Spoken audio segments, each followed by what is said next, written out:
Hello students, welcome to civil centric again. Last session में हमने Hooke's law और Poisson ratio समझे थे और उनके ऊपर हमने क्वेश्चन सॉल्व किए थे। ठीक है, उस बात को और मजबूत करने के लिए मैंने आपको सजेस्ट किया था कि आप थोड़ा सा और प्रैक्टिस करिए, चीजों को और बेटर वे में समझिए। ठीक है, सो इस सेशन में हम शुरुआत करेंगे एक क्वेश्चन के साथ। ठीक है, और मैं समझता हूं कि अगर आप इस क्वेश्चन को अपने आप सॉल्व कर सके सो डेफिनेटली आप ये टॉपिक समझ गए हैं और बढ़िया से अगर कोई क्वेश्चन आपको आपके एग्जाम में मिलता है तो आप उसको डील कर लोगे। So let's solve this question. ठीक है, ये क्वेश्चन अभी थोड़ी देर पहले मैंने ही बनाया है ना। A circular bar, and this is the question number 26 mind you. A circular bar of diameter 30 mm, ठीक है, पढ़ेंगे question, is subjected to a axial tensile load of 5000 kilonewton if the diameter is changed to 29.891 mm. Find the Poisson ratio and Young's modulus by considering G as 70 GPa. G क्या होता है? Modulus of rigidity या फिर share modulus. ठीक है, so again इस question को solve करना है और आप इसको सॉल्व करें अपने आप। उससे पहले मैं आपको बताऊंगा कि बेटा इसमें कोई भी डाटा मिसिंग नहीं है। ठीक है, मेरे सॉल्व करने से पहले जब आप इस वीडियो को पॉज करोगे, ठीक है, तो आप बेटा ये मत सोचना सॉल्व करते हुए लगता है कोई डाटा मिसिंग है, अभी सर सॉल्व करेंगे तो बताएंगे क्या डाटा मिसिंग है। नहीं, कुछ भी डाटा मिसिंग नहीं है। आपको पूरी कोशिश करनी है इस क्वेश्चन को सॉल्व करने के लिए। बहुत सिंपल क्वेश्चन है, कुछ भी इसमें बड़ी बात नहीं है। कोशिश करेंगे, हो जाएगा। ठीक है, सो अब मैं इसे सॉल्व करने जा रहा हूं। आई होप आपने अपनी अटेम्प्ट को कंप्लीट कर लिया होगा। सो बेटा सबसे पहले अपने को क्या करना है?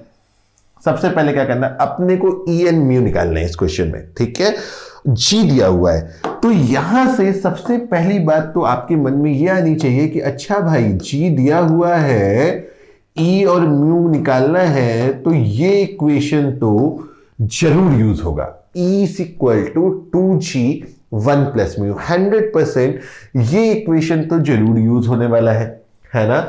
है ना? ये relationship between the elastic constants हम लोगों ने प्रीवियस सेशंस में देखा है, बहुत सारे क्वेश्चन इसके ऊपर किए हैं। ठीक है, ये क्या है? ये म्यू है, पॉइसन रेशियो। सो इस इक्वेशन में कितना वेरिएबल है? आप कहोगे अरे सर इस इक्वेशन में 2 वेरिएबल है। अब बेटा एक सिंपल सी बात है, अगर कोई इक्वेशन में 2 वेरिएबल है तो एक इक्वेशन की मदद से आप उसको सॉल्व नहीं कर पाओगे, राइट? तो सबसे पहली चीज हमें किस डायरेक्शन में सोचने की जरूरत है कि भैया एक इक्वेशन हम ई और म्यू के बीच में और जुगाड़ कर लें। ठीक है, अगर ई और म्यू के बीच में एक इक्वेशन और हमसे जुगाड़ हो गई तो क्या होगा? तो क्या होगा कि हम 2 इक्वेशन 2 वेरिएबल सॉल्व करेंगे, अपना आंसर करेंगे। तो दूसरा इक्वेशन बनाने को अप्रोच करना है। ठीक है, चलिए फिगर बनाते हैं जैसे हम हमेशा करते हैं। ठीक है, सो अगर मैं इसकी फिगर बनाऊं, ठीक है, तो हमारे पास क्या है? एक सर्कुलर रॉड है। सर्कुलर कैसे पता चलता है? अरे भाई डायमीटर दिया हुआ है, तो डायमीटर दिया हुआ है तो जाहिर सी बात है सर्कुलर ही होगी। इसके ऊपर एक एक्सियल टेंसाइल लोड लग रहा है 5000 किलोन्यूटन। आई होप आप सबने इसी डायरेक्शन में अज्यूम किया होगा, ये कहने की जरूरत नहीं है क्वेश्चन में अलग से इस बात को। ठीक है, तो अब इसको अपन देखेंगे, है ना। लेंथ हमको क्या दी हुई है? अरे सर कुछ नहीं दी हुई है, हमें तो लग रहा था कि ये मिसिंग है। अरे कुछ मिसिंग नहीं है, अभी होगा। ठीक है, और क्या दिया हुआ है? यहां पे हमें डायमीटर दिया हुआ है 30 mm। चलो, सो ये हमारे पास गिवन इंफॉर्मेशन है। तो जब हम इस क्वेश्चन का फिगर बना लिए तो हमको ये बात समझ में आती है कि ये क्वेश्चन सिंपल स्ट्रेस स्ट्रेन का है।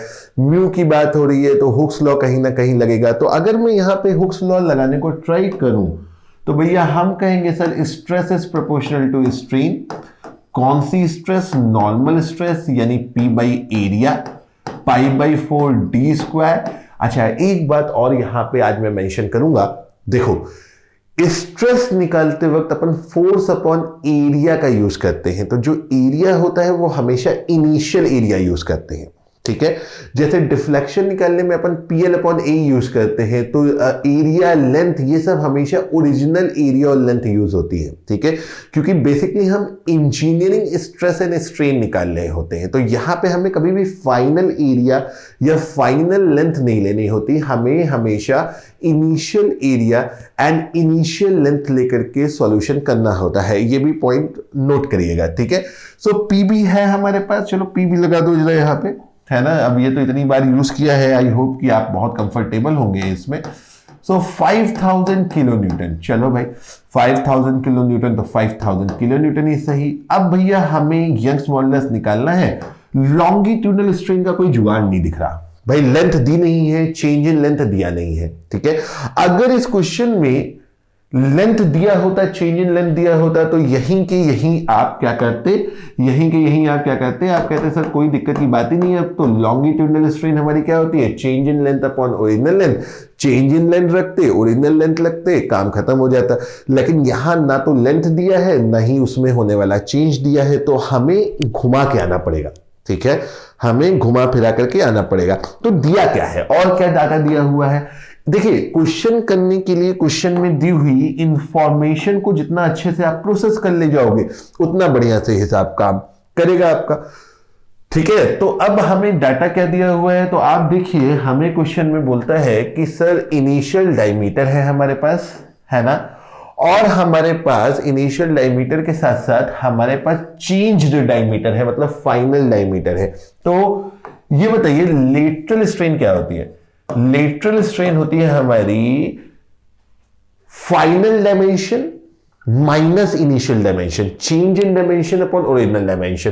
तो चेंज इन डायमेंशन क्या है, final dimension upon initial dimension upon initial dimension, right, okay, change in dimension upon original dimension, ठीक है, हमेशा। तो लेटरल स्ट्रेन हमारी क्या होगी, फाइनल डायमीटर क्या है 29.891, इनिशियल डायमीटर क्या है 30 अपॉन 30। और आप इस बात को भी समझते हैं, जानते हैं कि स्ट्रेन हमारी यूनिटलेस क्वांटिटी होती है। तो चलो भाई कैलकुलेटर उठाने का वक्त भी आ गया है। सो 29.891 माइनस 30 डिवाइडेड बाई 30।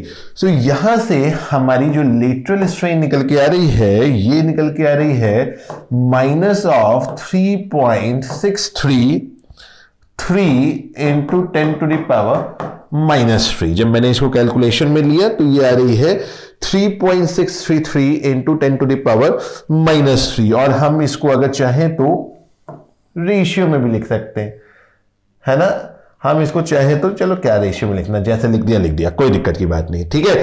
सो ये हो गई हमारी लेटरल स्ट्रेन। हमें पहुंचना कहां तक है, हमें लॉन्गिट्यूडनल स्ट्रेन तक पहुंचना है, क्योंकि हमें दूसरी इक्वेशन बनानी है। तो लॉन्गिट्यूडनल स्ट्रेन तक पहुंचना है, तो भाई क्या करें, अब हम लेटरल और लॉन्गिट्यूडनल स्ट्रेन को रिलेट कराते हैं। तो हमें पता है हमारा पॉइजन रेशियो क्या होता है, minus of lateral by longitudinal. तो लॉन्गिट्यूडनल क्या हो गया, minus of lateral upon mu, okay. अब इसको अगर मैं इस इक्वेशन में वापस उठा के रखूं,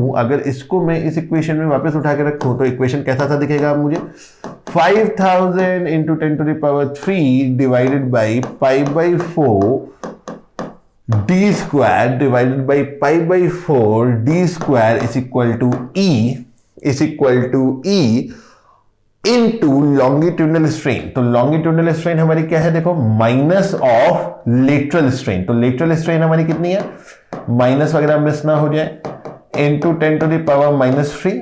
ये हो गई हमारी lateral strain divided by mu, ठीक है, डिवाइडेड बाय म्यू। तो बेटा हम जिस इक्वेशन की तलाश में थे, जिस इक्वेशन की खोज में थे, वो इक्वेशन हमें मिला क्या, हाँ जी सर मिल तो गया, ये बन गया हमारा इक्वेशन नंबर 2। हमने क्या टारगेट किया था, हमने टारगेट ये किया था कि हमारे पास एक इक्वेशन तो ये बन के आ रहा है, ये हमारा इक्वेशन बन के आ रहा है, क्या इक्वेशन बन के आ रहा है, E is equal to 2G। तो G को जरा मेगा पास्कल में बदल लेता हूं, 1 प्लस म्यू। तो E और म्यू के बीच में एक इक्वेशन तो ये है, E और म्यू के बीच में दूसरा इक्वेशन हमें ये दिख रहा है। अब मेरी समझ से हम सब लोग इस काबिल हैं, हम सब लोग इस काबिल हैं कि हम 2 इक्वेशन 2 वेरिएबल सॉल्व कर सकते हैं। और देखिए, मैं बहुत इज्जत करता हूं इंजीनियरिंग स्टूडेंट्स की, तो मैं कभी भी बेइज्जती नहीं करता। अगर कोई मास्टर मुझे, अगर मैं स्टूडेंट हूं, ऐसा स्टूडेंट अपने आप को देखूं, और ऐसा इंजीनियरिंग स्टूडेंट अगर कोई मुझे 2 इक्वेशन 2 वेरिएबल सॉल्व करना समझाना शुरू करे, तो मैं उसे अपनी इज्जत पे ठेस समझूंगा। ठीक है, तो मैं ऐसा बिल्कुल नहीं करूंगा। मैं बिल्कुल नहीं बताऊंगा कि कैसे 2 इक्वेशन 2 वेरिएबल सॉल्व होते हैं, and I leave it to you. ठीक है, 2 इक्वेशन 2 वेरिएबल आप सॉल्व करेंगे तो पॉइसन रेशियो निकल के आएगा, और आप क्रॉस चेक कर सकते हो। ठीक है, ये आएगा 0.077, और यंग्स मॉडुलस भी कुछ तो आएगा, आप अपना निकाल लेना। 2 इक्वेशन 2 वेरिएबल सॉल्व करके पॉइसन रेशियो से आपने 2 इक्वेशन 2 वेरिएबल सही सॉल्व किया है नहीं किया, ये जज हो जाएगा। और फिर आप किसी भी एक इक्वेशन से, अब म्यू मिल गया, यहां रख दीजिए, आपका ई निकल आएगा। तो आई लीव इट ऑन यू, ये मैं आपके ऊपर छोड़ देता हूं। या चलो यार, वरना कहोगे सर तो क्वेश्चन ही नहीं पूरा कराते हैं, इसलिए करा ही देता हूं। 1.077, तो लगभग आ रहा है 150.7 GPA। Okay, 150.7 GPA। So I hope बेटा कि ये बात आप लोगों को समझ में आ गई है।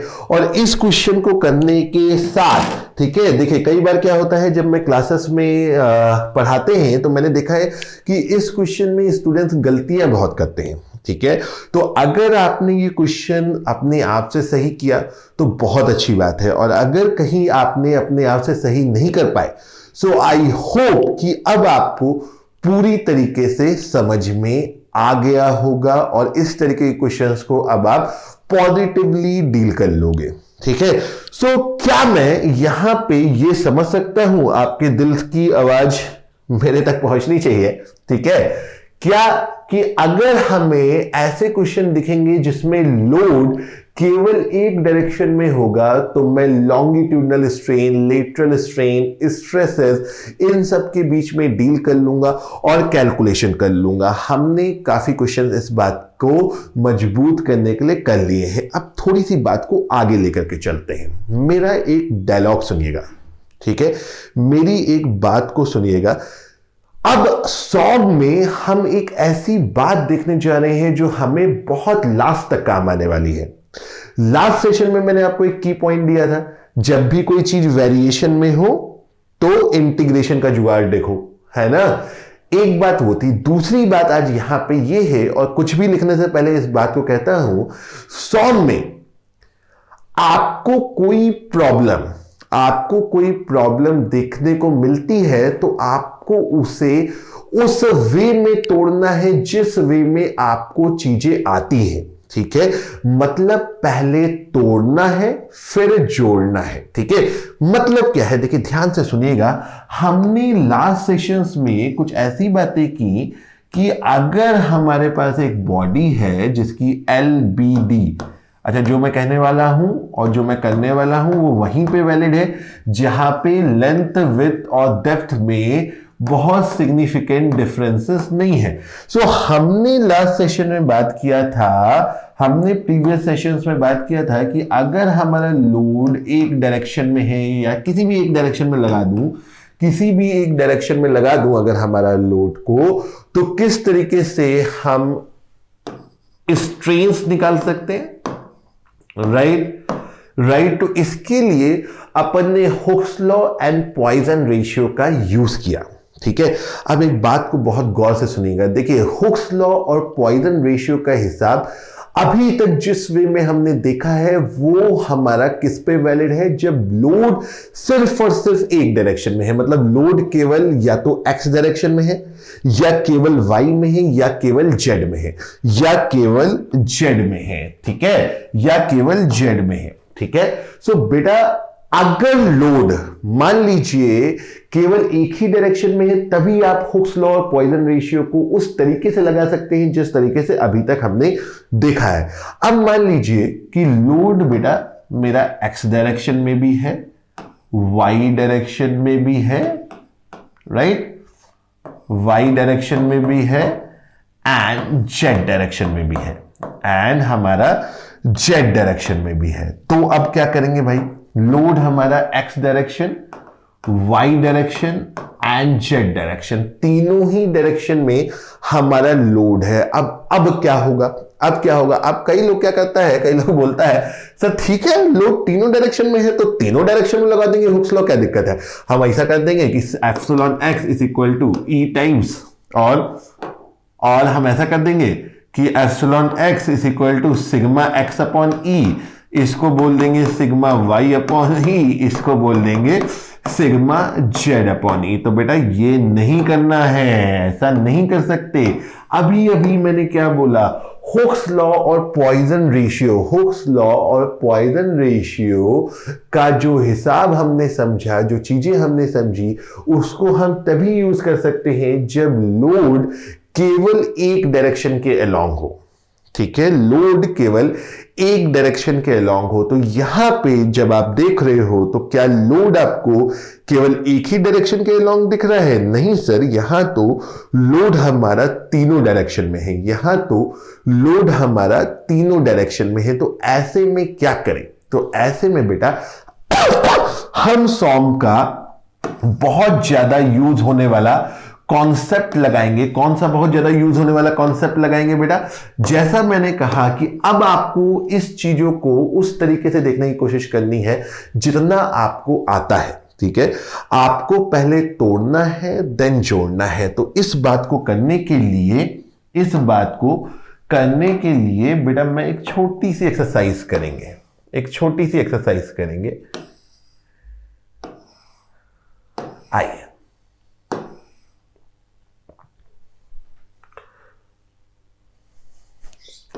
कोई नहीं, थोड़ा देर मुझे नहीं भी देखोगे तो चलेगा। ठीक है, थोड़ा सा आउट ऑफ स्क्रीन में जाने वाला हूं।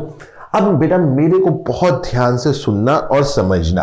ठीक है, तो जैसा मैंने कहा कि अपन तोड़ेंगे एंड जोड़ेंगे, ठीक है, अपन तोड़ेंगे एंड जोड़ेंगे। तो बेटा अगर मैं सिर्फ और सिर्फ लोड px को देखूं, अब आपने क्या करना है, आपने चीजों को देखना है उस वे में जो चीज आपको आती है। अब अगर मैं आपसे पूछूं कि अब आपको px देखना है, सिर्फ और सिर्फ px देखना है, py और pz भूल जाइए कि है। तो अगर आप इसको केवल इस रूप में देखें कि केवल px है, ना py है ना pz है, तो अगर केवल px है तो स्ट्रेस क्या आएगी?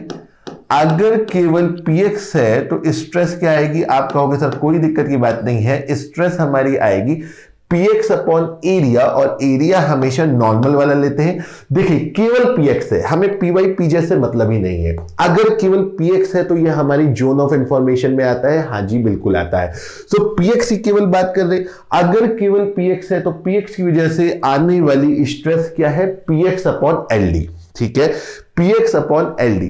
अब अगर केवल px है तो px की वजह से x डायरेक्शन में कितनी स्ट्रेन होगी? हमें py से कोई मतलब नहीं, pz से कोई मतलब नहीं। सो केवल यहां पे मैं क्या लिख रहा हूं? स्ट्रेन्स लिख रहा हूं।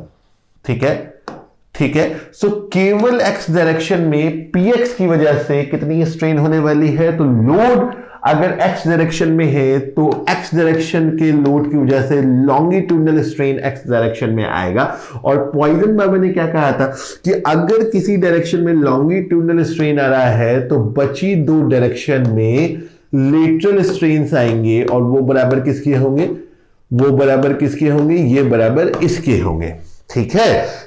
अब अगर आप देखो कि केवल px की वजह से एक्स, वाई और जेड डायरेक्शन में ये स्ट्रेन्स आने वाली है, और ये हमारा म्यू है, पॉइजन रेशियो है। नहीं याद आता है तो चलिए दिखाता हूं जरा।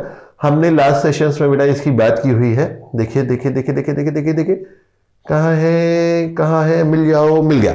ठीक है, तो देखो केवल p था तो p की वजह से केवल p था तो p की वजह से हमारा क्या आ रहा था बेटा? p की वजह से हमारी x डायरेक्शन में स्ट्रेन ये आ रही थी, y डायरेक्शन और z डायरेक्शन में स्ट्रेन ये आ रही थी। तो जब मैं यहां पे आकर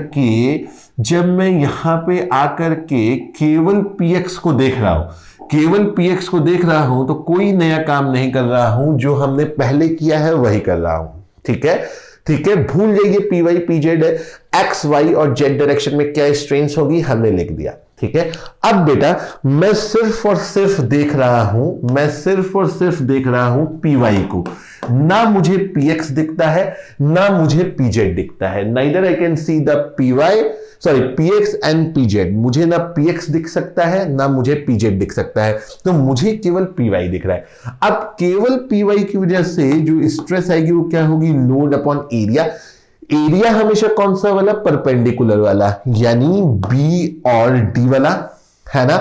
अब जब लोड वाई डायरेक्शन के पैरेलल है तो लॉन्गिट्यूडनल स्ट्रेन किस डायरेक्शन में आएगी, लॉन्गिट्यूडनल स्ट्रेन आएगी वाई डायरेक्शन में, यानी सिग्मा वाई बाई ई, है ना। और पॉइजन बाबा ने क्या कहा था कि अगर लॉन्गिट्यूडनल स्ट्रेन आती है तो उसके साथ दो लेटरल स्ट्रेन आती हैं कॉम्प्लीमेंट्री में, और जो बराबर होती है इसके।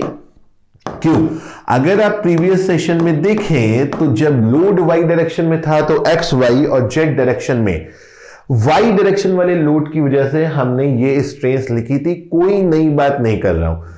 जब मैं पीवाई देख रहा हूं तो मुझे पीएक्स पीजेड नहीं दिखता, और जब मुझे पीएक्स पीजेड नहीं दिखता तो मेरी जोन ऑफ इंफॉर्मेशन में बातें आ जाती हैं, जोन ऑफ इंफॉर्मेशन में बातें आ जाती हैं। अब मुझे क्या दिख रहा है, मुझे केवल पीजेड दिख रहा है, तो पीजेड की वजह से आने वाली, मुझे पीजेड की वजह से, ओहो ये मैंने थोड़ा गड़बड़ कर दिया है, यहां पे बी डी आएगा, परपेंडिकुलर एरिया ना, तो ये मैंने डायमेंशन गलत पढ़ ली, बी डी, इधर बी डी आएगा हमें पता है, और इधर क्या आएगा बेटा, इधर आएगा परपेंडिकुलर वाला, यानी एल और बी, है ना भाई। पीवाई के परपेंडिकुलर कौन सा, ये वाला है, सो एल और बी। तो इसको बेटा थोड़ा सा करेक्शन कर लेना, ठीक है, कोई बड़ी बात नहीं है लिखने में, क्योंकि इधर से देख रहा हूं ना तो कई बार दिखता नहीं है। ये डी को मैंने कुछ और पढ़ लिया, एल पढ़ लिया था, ठीक है, कोई फर्क नहीं पड़ता। तो ये क्या है, P X upon B D, ये क्या है, P Y upon L B. हमें पता है हमेशा नॉर्मल एरिया लेते हैं, ठीक है, नॉर्मल एरिया लेते हैं, ठीक है। अब पीजेड, तो पीजेड का नॉर्मल एरिया क्या है, एल और डी है, ठीक है, एल इंटू डी। अब अगर केवल पीजेड है तो हमारी लॉन्गिट्यूडनल स्ट्रेन किस डायरेक्शन में होगी, अगर केवल पीजेड है तो हमारी लॉन्गिट्यूडनल स्ट्रेन किस डायरेक्शन में होगी, तो अगर केवल पीजेड है तो हमारी लॉन्गिट्यूडनल स्ट्रेन आएगी जेड डायरेक्शन में, जो कि बराबर होगी सिग्मा जेड बाई ई के। और पॉइजन बाबा ने क्या कहा कि अगर लॉन्गिट्यूडनल स्ट्रेन आती है तो उसके साथ दो लेटरल स्ट्रेन्स आएंगी, और वो बराबर किसके हो जाएंगी, इतनी हो जाएंगी। और आई होप आपको इसमें कोई नई बात नहीं लग रही होगी।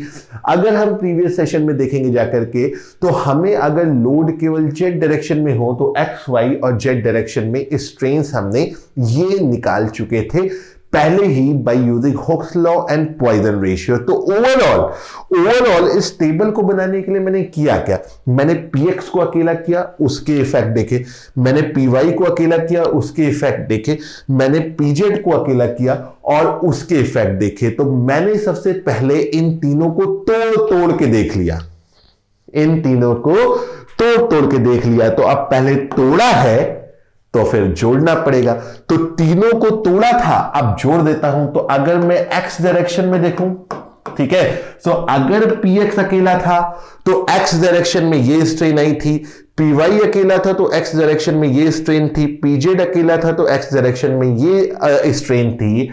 अब जब तीनों साथ हैं तो एक्स डायरेक्शन में स्ट्रेन कितनी हो जाएगी, इसको आप सम अप कर दीजिए, तो तीनों जब एक साथ हैं तो एक्स डायरेक्शन में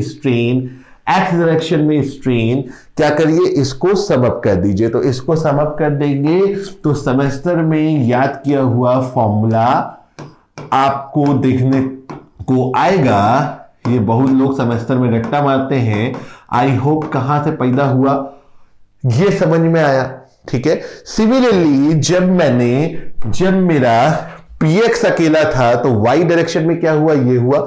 जब py अकेला था तो y डायरेक्शन में ये हुआ। जब pz अकेला था तो z डायरेक्शन में ये हुआ, तब हमारा z डायरेक्शन में ये हुआ। अब तीनों साथ है तो क्या करो बेटा, इसको उठा करके जोड़ दो। पहले तोड़ा था अब जोड़ा है, तो जोड़ा तो क्या आया बेटा, सेमेस्टर में रट्टा मारा हुआ दूसरा फॉर्मूला पैदा हुआ यहां पे, sigma X plus sigma Z, right, sigma X plus sigma Z. अब बेटा वाई डायरेक्शन का भी जुगाड़ हो गया। अब जेड डायरेक्शन में क्या हुआ, जेड डायरेक्शन में क्या हुआ, जेड डायरेक्शन में क्या हुआ, इसके लिए अब आई थिंक आप सब लोग इस बात को समझ गए होंगे, इस बात को समझ गए होंगे कि जेड डायरेक्शन में क्या हुआ।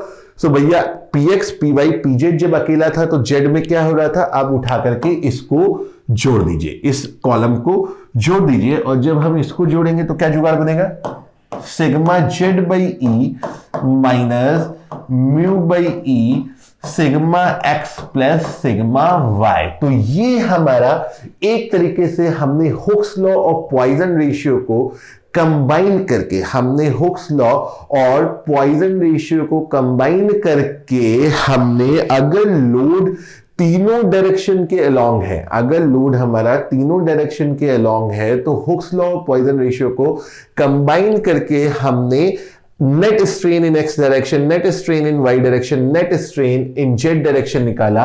और अगर हमारे पास strain in X Y and Z direction है तो हम चेंज इन डायमेंशन भी ऑब्वियसली निकाल सकते हैं अगर हमारे पास ओरिजिनल डायमेंशन है। सो बेटा प्रीवियस सेशंस में हमने क्या किया था, लोड केवल एक डायरेक्शन में देख करके हमने डिफरेंट डायरेक्शन में स्ट्रेन इवैल्यूएट की थी। अब हमने लोड अगर तीनों डायरेक्शन में है, तीनों म्यूचुअल परपेंडिकुलर डायरेक्शन में है, तो इसकी वजह से किसी डायरेक्शन में क्या नेट स्ट्रेन होगी वो भी हुक्स लॉ और पॉइजन रेशियो का साथ बना करके डेवलप कर लिया है। और लास्ट बात इस सेशन की फिर से बोलूंगा, और यहां से हम नेक्स्ट सेशन में कंटिन्यू करेंगे, ताकि इस टेबल को आप एक बार खुद हाथों से बना करके देख लीजिए, चीजों को अपने सामने विजुअलाइज करके देख लीजिए, ठीक है। सो लास्ट बात बेटा, सॉम में जहां भी कुछ ना समझ में आए, आपको लगे कि यार ये मेरी इंफॉर्मेशन के बाहर जा रहा है, तो उसको अपनी इंफॉर्मेशन में लाने की कोशिश करिए, पहले तोड़िए फिर जोड़िए, ठीक है। और अब बेटा हम वापस जुड़ेंगे in the next session, don't miss it, ठीक है। यहां के आगे की बात अब हम नेक्स्ट सेशन में करेंगे। आई होप आपको ये सेशन पूरी तरीके से समझ में आया होगा, 3 डायमेंशनल लोडिंग कंडीशन में किस तरीके से चीजों को लेकर के चलना है ये भी आपको समझ में आया होगा। तो नेक्स्ट सेशन में हम इसके आगे की बात करेंगे। So stay tuned and will see you in the next session.